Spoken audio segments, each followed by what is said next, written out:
Кабул итүгә 11 кеше язылган. Араларында буржуларын беренче тапкыр гына ишеттермәүчеләр шактый. Галина Рзай Заречный поселогында яшәүчеләрнең уртак теләген әйтергә килгән. У нас вот 5 домов мы. Без 5 йорт газсыз яшибез. Урамыбыз яңа. Менә бу безнең проблема. Җәй буе утын әзерлибез, кыш буе ягабыз, барыбер җылына алмыйбыз.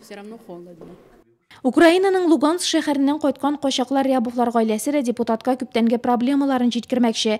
3 ел дәвамында гражданлык алу һәм таможня белән бәйле авырлыкларны чишү мәшәкате белән яши алар. Мы вот здесь 3 года. Без Нурлатта 3 ел, ләкин ни бары торырга рөхсәт бирә торган документларны әзерләүгә генә тапшыра алдык. Кызыбыз әле дә моны эшли алмый, чөнки күп акча кирәк. Гражданлык булмагач, пенсияләребез дә юк. Россия Федерациясе Дәүләт Думасы депутаты Айрат Хәйруллин мөрәҗәгать итүчеләрдән мөмкин кадәр күбрәк мәгълүмат тупларга тырышты. Элемтәдә торып проблеманы хәл итеп була-булмау турында яки бераз гына алга китеш булса да хәбәр итәчәгенә өметләндерде. Урында Украин башкарма комитеты һәм службалары белгечләре белән чишү юллары барланды.